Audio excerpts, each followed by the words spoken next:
আল্লাহওয়ালা বুজুর্গ মানুষ যারা আছেন তাদের জীবনের দিকে তাকায় দেখেন, তারা দুনিয়ার জন্য পাগল ছিল না, বরং দুনিয়া তার পেছনে ঘুরছে।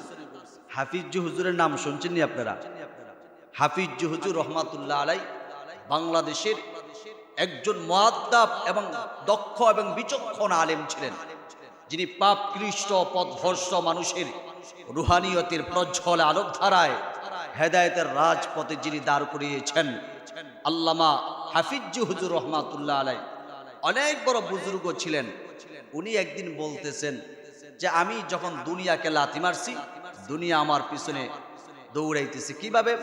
মাদ্রাসার অফিসে বসে আছে একজন ধনাঢ্য ব্যক্তি আইসা বলতেছে, হুজুর এই টাকাগুলো আপনার মাদ্রাসায় দিলাম আমি। হুজুরে না, তোমার টাকা কোন টাকা এটা বলতে পারি না, তোমার টাকা তুমি নিয়ে যাও, হালাল না হারাম তো জানি না, তোমার টাকা তুমি নিয়ে যাও। হুজুরে এই কথা বলার পরে এই লোকটা মানে রুম থেকে বের করে দিছে, তুমি চলে যাও তোমার টাকা নিয়ে। হুজুর জরুরত সারার জন্য যখন বাথরুমে ঢুকলেন, এই দিক দিয়ে আয়সা দেখে ওই ভদ্রলোক হুজুরের যে জুতা আছে এই জুতার ভিতরে মৌজার ভিতরে টাকা দিয়ে থুয়ে গেছে। দেখছেন, যখন দুনিয়া লাথি মারছে, দুনিয়া হুজুরের পায়ে পড়ে গেছে। আল্লাহর কাছে মাস কয়টা? 12টা। আল্লাহর কাছে মাস কয়টা? 12টা। কিন্তু এই 12টা মাসের ভিতরে 4টা মাস আল্লাহ সম্মানিত করেছে। আপনারা বলেন, একই মায়ের 5 সন্তান, সবাইকে আলেম হতে পারে? পারে না। আল্লাহ যাকে কবুল করবেন, যাকে মঞ্জুর করবেন, আল্লাহ রব্বুল আলামিন তার দ্বারাই দ্বীনের খেদমত করাইবেন। মার গর্ভে 5 সন্তান পৃথিবীর জমিনে আসছে, মার পেট থেকে 5 জন যেমন সমান না, হাতের 5টা আঙ্গুল যেমন সমান না, ঠিক তেমনি ভাবে আল্লাহ রব্বুল আলামিনের কাছে যে 12টা মাস আছে, 12টা মাস সমান মাস।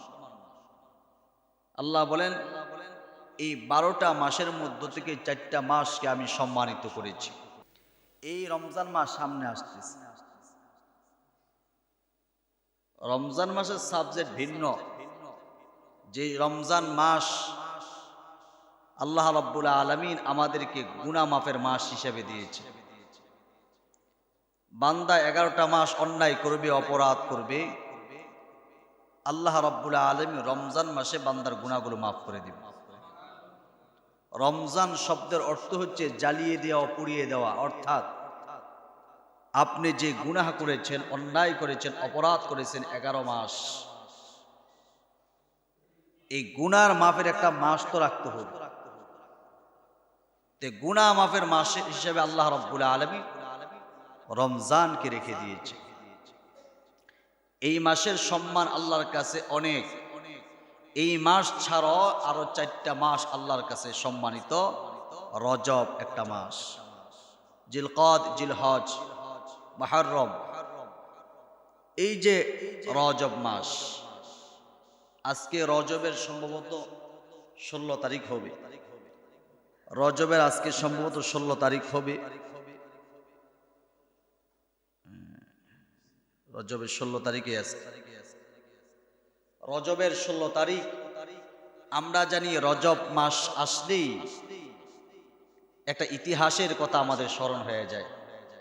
সেটি হচ্ছে রাসূল করিম সাল্লাল্লাহু আলাইহি ওয়াসাল্লাম এই মাসে আল্লাহর বাড়িতে বেড়াইতে গিয়েছিলেন, অর্থাৎ মেরাজ। ইনশাআল্লাহ যদি আল্লাহ তৌফিক দান করে, হায়াত যদি লম্বা করে দেয়, আগামী জুমায় ইনশাআল্লাহ নবীজির মেরাজ সম্পর্কে আলোচনা করব। আজকে যেহেতু এই 4টা মাস সম্পর্কে আলোচনা করতেছি, এই রজব মাসে আমাদের কি করণীয়, আমরা কি করব? 4টা মাস আল্লাহর কাছে সম্মানিত, তার মধ্য থেকে রজব মাস। এই রজব মাসে আমরা কি করব, কিভাবে আমরা এই রজব মাস কাটাবো? আল্লাহ রাসূল সাল্লাল্লাহু আলাইহি ওয়াসাল্লাম এই রজব মাস থেকে রমজানের প্রস্তুতি নিতেন। একটা দোয়া করতেন, আল্লাহুম্মা বারিক লানা ফি রজব ওয়া শাবান ওয়া বাল্লিগনা রমাদান। সবাই জবান খুলে পড়ি, আল্লাহুম্মা বারিক লানা ফি রজব ওয়া শাবান ওয়া বাল্লিগনা রমাদান। আবার পড়ি, আল্লাহুম্মা বারিক লানা ফি রজব ওয়া শাবান ওয়া বাল্লিগনা রমাদান। মায়ার নবীজি রাহমাতুল লিল আলামিন রজব মাস আসলে আল্লাহর কাছে বেশি বেশি দোয়া করতেন, আল্লাহ রমজান পর্যন্ত আমাদের নেক হায়াত বাড়ায় দেন, রজব এবং শাবান মাসের বরকত দান করেন, রমজান পর্যন্ত আমাদের নেক হায়াত বাড়ায় দেন। কে দোয়া করতেন? বিশ্বনবীজি দোয়া করতেন, আল্লাহ রজব এবং শাবান মাসের বরকত দান করেন, রমজান পর্যন্ত হায়াত বাড়ায় দেন। কেন আল্লাহ রসুল এই দোয়াটা বেশি বেশি করতেন? আমরা এখানে কেউ বলতে পারবো যে রমজান পর্যন্ত আমাদের হায়াত আল্লাহ বাড়ায় দিতে পারে? কেউ বলতে পারবো না। রমজান পাবো এর কোনো গ্যারান্টি আছে? রমজান পর্যন্ত যে আমরা বেঁচে থাকবে এর কোনো গ্যারান্টি নাই। এজন্য রসূল করিম সাল্লাল্লাহু আলাইহি ওয়াসাল্লাম বেশির চাইতে বেশি দোয়া করতেন, আল্লাহ রমজান পর্যন্ত আমাদের হায়াত বাড়ায় দেন। কারণ রমজান মাস হলো গুনাহ মাফের মাস। রসূলের আগে পিছনে কোনো গুনাহ ছিল না, রসূল এই দোয়া করতেন। এখান থেকে আমাদের শিক্ষণীয় বিষয় হলো, আমরা যে গুনাহ করেছি, অপরাধ করেছি, অন্যায় করেছি, জিনা পাপাচার করেছি, এগুলো তো ক্ষমা তো সবসময় চাবো।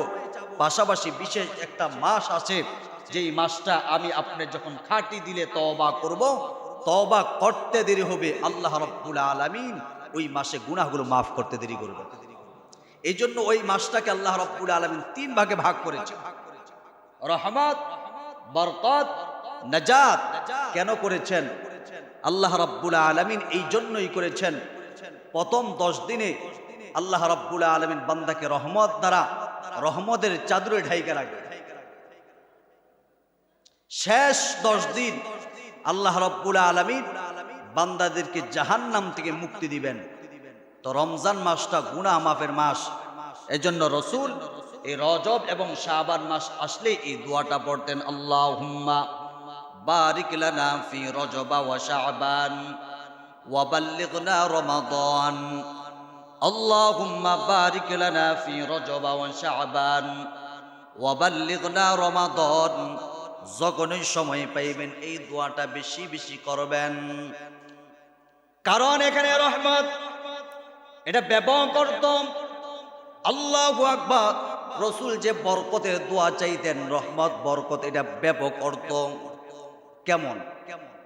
মানে আল্লাহর কাছে বেশি বেশি চাইতেন, আল্লাহ আমার রিজিকের মাঝে তুমি বরকত দান করেন। যদি রিজিক সংকীর্ণ হয় তাহলে পেরেশানি করতে হবে। রিজিক যদি সংকীর্ণ হয়, রমজান মাসে আমার কষ্ট করতে হবে, রমজান মাসে আমরা রোজা ভাঙ্গা কষ্ট করতে হবে রিজিক উপার্জন করার জন্য। এজন্য রসূল বলেছেন, আল্লাহ তুমি আমার রিজিকের মধ্যে বরকত দান করে। আল্লাহুম্মা বারিক লানা ফি রজব ওয়া শাবান। এখানে যে বরকতের দোয়া করতেন, এখানে ব্যাপক অর্থ। আল্লাহ তুমি আমার ব্যবসা বাণিজ্যের মধ্যে বরকত দান করেন, যাতে করে রমজান মাসে আমার পেরেশানি না করতে হয়।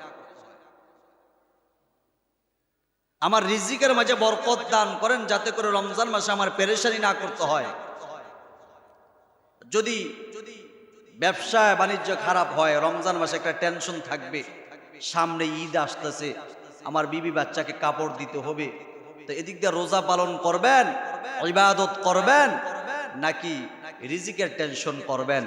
এই জন্য রসূল করিম সাল্লাল্লাহু আলাইহি ওয়াসাল্লাম রজব মাসেই আল্লাহর কাছে বলতেন, আল্লাহ তুমি আমাকে এই রজব এবং শাবান মাসের বরকত দান করেন, অর্থাৎ তুমি আমার রিজিকে বরকত দান করেন, আমার ব্যবসা বাণিজ্যের মধ্যে বরকত দান করেন, আমার পরিবারে তুমি বরকত দান করেন, যাতে রমজান পর্যন্ত আমার কোনো পেরেশানি না করতে হয়।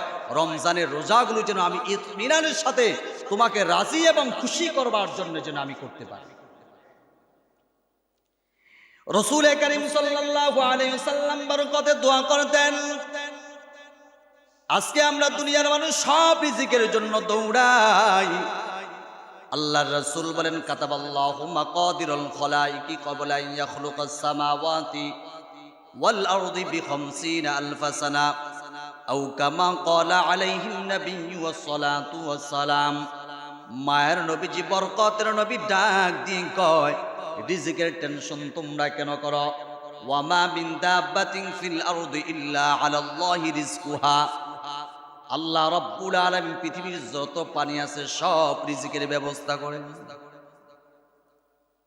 আল্লাহ বলেন পিপিলিকা ছোট্ট ছোট্ট প্রাণীর খাবারও আমি আল্লাহ ব্যবস্থা করি। সাগর মহাসাগরের যে বড় বড় তিমি মাছগুলো আছে এগুলোরও খাবার ব্যবস্থা করি। জঙ্গলের হিংস্র প্রাণীরও খাবার ব্যবস্থা করি। আমি আল্লাহ রাব্বুল আলামিন প্রতিদিন মনের মন টনের টন মিলিয়ন বিলিয়ন খাবারের ব্যবস্থা করি। এগুলি সব আমি আল্লাহর কুদরতি খাজানা থেকে তাদের জন্য খাবারের ব্যবস্থা করে দিই। বিশ্বনবীজি বলেন আসমান জমিন সৃষ্টি করার 50,000 বছর পূর্বেই প্রত্যেকটা মানুষের রিজিকের ব্যবস্থা করে রাখছে। ইন্নাল্লাহা ইনদাহু ইলমুস সাআ ওয়া ইউনাজ্জিলুল গায়স ওয়া ইয়ালামু মা ফিল আরহাম ওয়া মা তাদরি নাফসুম মাযা তাকসিবু গাদা ওয়া মা তাদরি নাফসুম মাযা তাকসিবু গাদা। আগামীকাল কি খাবেন এই রিজিকের ব্যবস্থা করবেন কে? আল্লাহ করবেন। আল্লাহ তো নিজেই বলেছেন আমি রিজিকের ব্যবস্থা করি, কিন্তু এখন আমি আপনি রিজিকের জন্য তালাশ করতেছি। আল্লাহ বলেন নামাজ পড়লে রিজিকের ব্যবস্থা হয়ে যাবে। তুমি আমি আল্লাহর কুদরতি বাবা সিজদায় পড়ে থাকলে রিজিকের ব্যবস্থা হয়ে যাবে। কিন্তু এখন আমরা সব দুনিয়ার জন্য দৌড়াই। আল্লাহ বলেন কিয়ামত পর্যন্ত দুনিয়ার জন্য দৌড়াইলে তোর পেরেশানি দূর হবে না। পেরেশানি দূর হবে তো তখনই যখন তুই আমি আল্লাহর উপর ভরসা করে চলবি। তুই যখন আমার উপর তাওয়াক্কুল করবি যে আল্লাহই তুই রিজিকের ব্যবস্থা করবে। হ্যাঁ, আমার চেষ্টা করতে হবে, আমার চেষ্টা করতে হবে, আমার সাধ্য অনুপাতে আমি চেষ্টা করব, তো আল্লাহ রাব্বুল আলামিন আমার রিজিকের ব্যবস্থা করে দিবেন।